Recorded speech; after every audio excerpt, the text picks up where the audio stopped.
الحمد للہ رب العالمین والعاقبۃ للمتقین والصلاة والسلام علی رسولہ محمد صلی اللہ علیہ وسلم وعلی آلہ وصحابہ اجمعین اما بعد فاعوذ باللہ من الشیطان الرجیم بسم اللہ الرحمن الرحیم یا ایہا الذین آمنوا اتقوا اللہ وکونوا مع الصادقین ان اللہ وملائکتہ یصلون علی النبی یا ایہا الذین آمنوا صلوا علیہ وسلموا تسلیما درود شریف آواز بلند اللہم صلی علی سیدنا ومولانا محمد وعلی آل سیدنا ومولانا محمد الصلاة والسلام علیکہ یا رسول اللہ وعلی آلک وصحبک یا حبیب اللہ۔ صاحب سجادہ پیر طریقت حضرت قبلہ عبد المعید سبحانی صاحب طال اللہ عمرہ ذات اللہ شرفاً و تعظیماً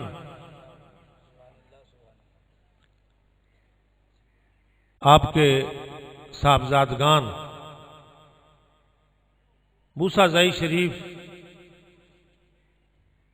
سواگ شریف اور دیگر درگاہوں سے تشریف لانے والے ذی قدر صاحبزادگان اور میرے سامنے بیٹھے حد نگاہ تک روحانیت کے متلاشی اور نگاہ ناجاب کو حاصل کرنے والے پیران طریقت، مجھے میرے عزیز صاحبزادہ محمد غفور الحسن صاحب نے، ڈاکٹر صاحب نے بڑی دفعہ دعوت دی۔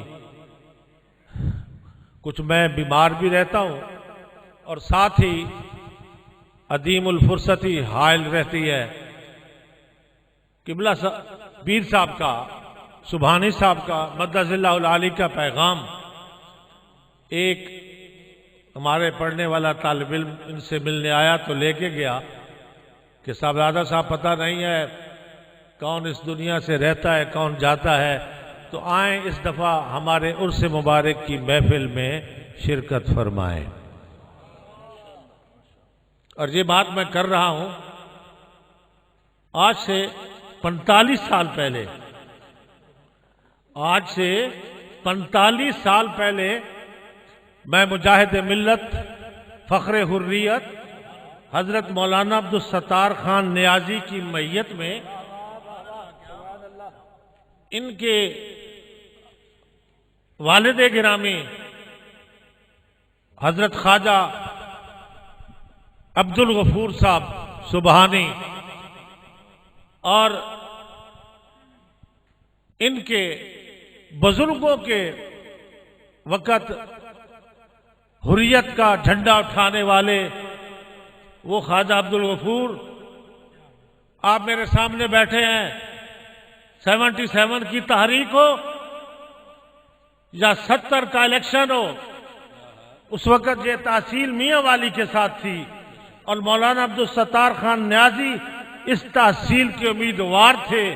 دوسری طرف غلام حسن ڈھانڈلا امیدوار تھا اور یہاں کسی کا سانس لینا بھی دشوار تھا، کیونکہ جبر و استبداد کے پنجے میں یہ قوم جکڑی ہوئی تھی اور اس وقت کوئی حریت فکر کی آواز نظر نہیں آتی تھی۔ آج بھی مجھے یاد ہے، اگرچہ میری عمر 20-22 سال کے لگ بھگ تھی، لیکن حضرت خواجہ عبد الغفور سبحانی نور اللہ مرکزہ و رحمت اللہ علیہ نے مولانا عبدالستار خان نیازی کو ساتھ لیا۔ دلے والا جلسہ، ان کا ایک مکان تھا چمنی محلہ بکھر میں، وہی ہمارا دفتر تھا۔ بکھر میں جلسہ، حیدرآباد میں جلسہ، منکیرہ میں جلسہ اور اس علاقے کے کریا میں نظام مصطفیٰ کا جھنڈا لہرا کر انہوں نے لبیک فرمایا. سبحان اللہ، واہ واہ واہ واہ، سبحان اللہ، سبحان اور وہ تاریخ آج بھی مجھے یاد ہے. بہت دشوار رستے تھے، اس تھل میں کوئی سڑک نہیں تھی. ہم ٹریکٹروں پہ اور ٹرالیوں پہ، اور حضرت بڑے کی ایک جیپ تھی، اس جیپ میں سوار ہو کر دور دراز کا سفر کرتے تھے.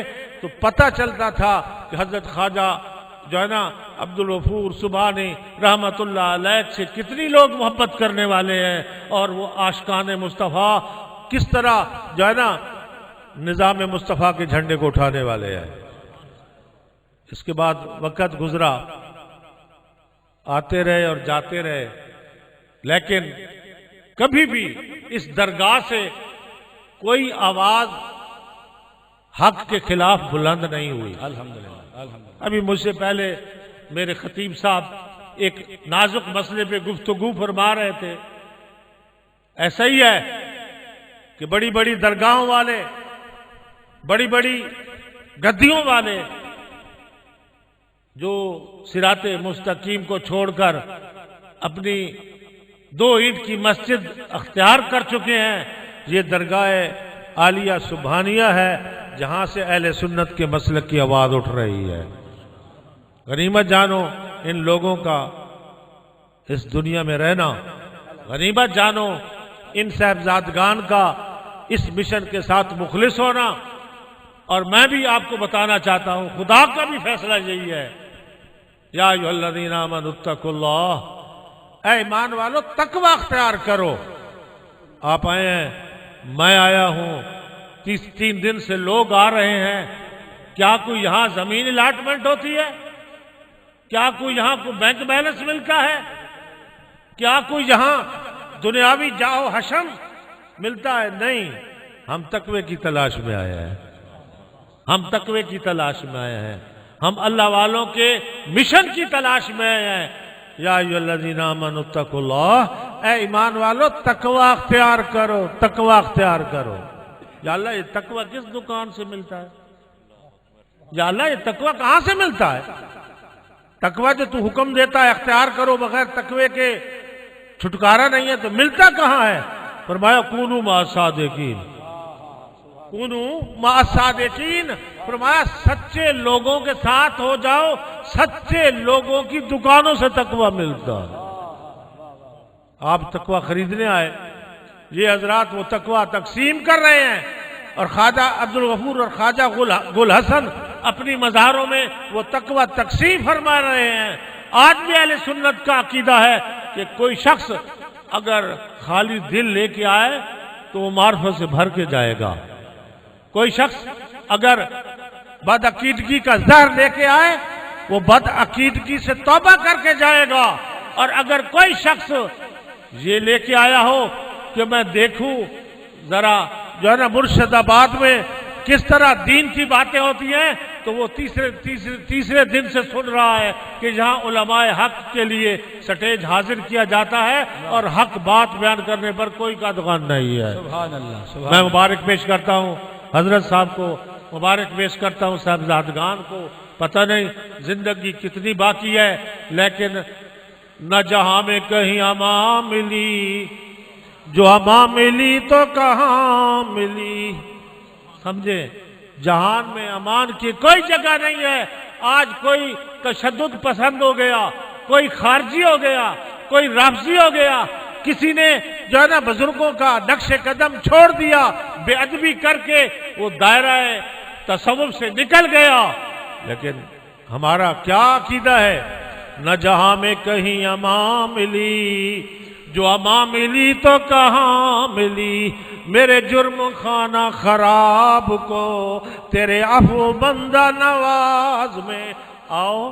حضور کی کچہری سے امان ملنی ہے، حضور ہی محبت ہی چھٹکارا، اور وہ ان دکانوں سے ملتی ہے جو کونوا مع الصادقین. علماء نے بڑی باتیں کی ہیں، مجھے پتہ ہے وقت 10 منٹ ہی میں نے پورا کرنا ہے. کونوا مع الصادقین، تقوی تو پہلے مل گیا. وہ خدا نے آمنوا اتقوا اللہ، تقوی اختیار کرو. وکونوا مع الصادقین کی کیا ضرورت ہے؟ یہ کیوں ہے؟ تقوی مل گیا. اگر مقصود تقوی تھا تو پہلی آیت کے حصے میں آ گیا کونوا مع الصادقین کیوں فرمایا؟ سچے لوگوں کے ساتھ ہو جاؤ۔ میں ابھی صاحبزادہ صاحب سے کہہ رہا تھا، یہ جو سلسلہ چشتیہ سراجیہ سبحانیہ ہے نا، یہ پڑھا کرو۔ جتنے نوجوان ہیں لکھے پڑھے، جتنے ہیں ہمارے بھائی لکھے پڑھے، یہ سلسلہ سراجیہ سبحانیہ حاصل کریں اور پڑھا کریں۔ میرے دادا جان رحمت اللہ علیہ کا ایک فرمود میں نے لکھا ہوا پایا، آپ نے فرمایا جو شخص ان اولیاء اللہ کے وسیلے سے دعا مانگتا ہے، اللہ کبھی اس کی دعا رد نہیں کرتا۔ سلسلہ سراجیہ اردو میں پڑھ لیا کرو، عربی میں نہیں پڑھ سکتے تو اردو میں پڑھ لیا کرو۔ آنے کا کوئی مقصد لے کے جاؤ، جہاں سے کچھ حاصل کر کے جاؤ۔ اور جب آپ کہیں گے نا یا اللہ مجھ پہ مہر فرما، مجھ پہ کرم فرما، خواجہ غفور الحسن صاحب صفا کے واسطے، خواجہ عبدالغفور صاحب صفا کے واسطے، تو پھر اللہ تعالیٰ ان نیک لوگوں کے صدقے تمہاری اور ہماری مغفرت کر دے گا۔ کونوا مع الصادقین کیوں فرمایا؟ فرمایا تقوی ہر دعویٰ کر سکتا ہے۔ تقوی والے شیعہ کہتے ہیں ہم متقی ہیں، خارجی کہتے ہیں ہم متقی ہیں، اہل سنت کے بھی اب فرقے بن گئے، وہ کہتے ہیں ہم متقی ہیں۔ ہر ایک تقوی کا دعوے دار ہے، میں متقی ہوں، میں متقی ہوں، میں متقی ہوں۔ فرمایا نہیں، ہر متقی دعویٰ کرنے والا نہیں ہوتا۔ وَكُونُوا مَعَ الصَّادِقِينَ، کونوا مع الصادقین۔ تقوی اسی کا معتبر ہے جو سچے لوگوں کے سنگ رلتا ہے، جو سچے لوگوں کے سنگ رلتا ہے۔ حضرت خواجہ سلیمان توسیع جا رہے تھے نا، تو ایک سنگترے بیچنے والا بازار میں سنگترے بیچ رہا تھا، اور کیا کہہ رہا تھا؟ اچھے سنگترے۔ سنگترا سمجھتے ہیں پھل ہوتا ہے، پھل ہوتا ہے، پھل ہوتا ہے، تو بیچ رہا تھا پھل، وہ بیچ رہا تھا پھل، سنترے بیچ رہا تھا۔ جب اس نے کہا اچھے سنگ ترے، حضرت صاحب کھلو گئے، کھڑے ہو گئے، ساکن ہو گئے۔ پھر کہو اچھے سنگ ترے، اچھے سنگ ترے۔ آپ وہ ریڑی سے سنگ ترے لیتے گئے، ریڑی تو اس کی خالی کر دی نا، آپ آخر میں بے ہوش ہو گئے۔ فرمایا یہی ورد اپنایا کرو، اللہ اچھوں کا سنگ عطا کرے۔ کونوا مع الصادقین، سچے لوگوں کے ساتھ ہو جاؤ، اور سچے لوگ یہی صاحبان مزار ہیں۔ آج دنیا دو راہ پہ کھڑی ہے، دہشت گردی نے اسلام کو بدنام کر دیا، دہشت گردی نے مسجدوں سے لوگوں کو متنفر کر دیا، دہشت گردی نے درگاہوں سے لوگوں کو متنفر کر دیا۔ میرے بھائیوں، کرونا والوں نے ڈرا ڈرا کے ہمارا جو ہے نا بھرکس نکال دیا۔ یارو یہاں تو کرونا نہیں آتا، یہاں تو یہاں نہیں آتا کرونا۔ کیوں نہیں آتا؟ کہ جو لوگ مع الصادقین ہیں نا، ان کے کرونے کی بھی وہی ذمہ وار ہے۔ ادھر کرونا نہیں آتا، وہ جو کرونے سے بہت ڈرتے ہیں، بہت احتیاط کرتے ہیں۔ آپ بے شک پڑھ لیں، ہم امریکہ جتنی احتیاط نہیں کر سکتے، نہ میڈیسن استعمال کر سکتے ہیں، نہ ماسک استعمال کر سکتے ہیں، نہ ہم جو ہے نا وہ دوائیں چھڑک سکتے ہیں۔ غریب ملک کے لوگ ہیں۔ فرمایا اگر ہمیں کسی کو کوئی تکلیف ہوتی ہے تو خواجہ گل حسن صاحب کے پاس آ جاتے ہیں، خواجہ عبدالغفور صاحب کے پاس آ جاتے ہیں، خواجہ عبدالحمید صاحب کے پاس آ جاتے ہیں۔ ان تینوں کا دور میں نے اپنی آنکھوں سے دیکھا۔ دعا ہے اللہ تعالیٰ ان صاحبزادگان کو ان کے نقش قدم پر چلائے۔ اور ادب پہلا کرینہ ہے محبت کے کرینوں میں۔ اگر چاہتے ہو کہ وہ ان سے کوئی فیض اٹھائے، پھر ادب کرے۔ ادب، بے ادبی سے نہ تو اسلام میں کوئی جگہ ملتی ہے، نہ اچھے خاصے لوگ۔ میرا ایک آدمی گیا جہاد پہ، مرید تھا، جا چلا گیا جہاد پہ، شاگرد بھی تھا۔ جہاں سے واپس آیا نا تو پہلے وہ جھک کر جی سلام کرتا تھا، گھٹنوں پہ ہاتھ لگاتا تھا۔ جہاز سے واپس آیا تو اس نے پہلی بار سلام کیا تو اس طرح کیا، ہاتھ اوپر اٹھا کر نا۔ میں نے کہا بھائی چلا چنگا بھلا آدمی تھا، تو یہ کیا ہو گیا؟ پہلے تو ایسا سلام نہیں کرتا تھا۔ اس نے کہا واہ، ہمیں مولانا صاحب نے بتایا جھکنا شرک ہے، جھکنا شرک ہے، اور ہم شرک نہیں کرتے۔ تو میں نے کہا مولانا صاحب سے پوچھ لینا، کبھی نہیں جھکے۔ مولانا صاحب سے پوچھ لینا، وہ کبھی نہیں جھکے۔ اگر یہ بات چھیڑیں گے تو پھر لمبی ہو جائے گی۔ میرے بھائیوں، ادب سے جھکنا عین اسلام ہے، عین اسلام ہے۔ حضرت سعد رضی اللہ تعالیٰ عنہ کو نبی نے بلایا، آئے نا اپنی سواری پر، فرمایا قوموا الی سیدکم، حضور کی مسلم شریف کی حدیث میں بیان کر رہا ہوں، قوموا الی سیدکم، اٹھو، تمہارا سردار آ گیا، تمہارا برگزیدہ آ گیا، تمہارا نیک آدمی آ گیا، تمہارا دادا آ گیا، تمہارا قوم کا رہنما آ گیا، قوموا الی سیدکم، اٹھو اس کا استقبال کرو، اٹھو اس کا استقبال کرو۔ اللہ والوں کا استقبال، اللہ تعالیٰ کی محبت، اللہ والوں کے ادب، یہ تو اسلام کا عین اسلام ہے۔ اب مجھے جو وقت دیا گیا وہ تو مکمل ہے، میری دعا ہے آباد خدا رکھے یہ میں خانہ محمد کا، آمین، آباد خدا رکھے یہ میں خانہ محمد کا، ہم نے جسے دیکھا دیوانہ محمد کا۔ وآخر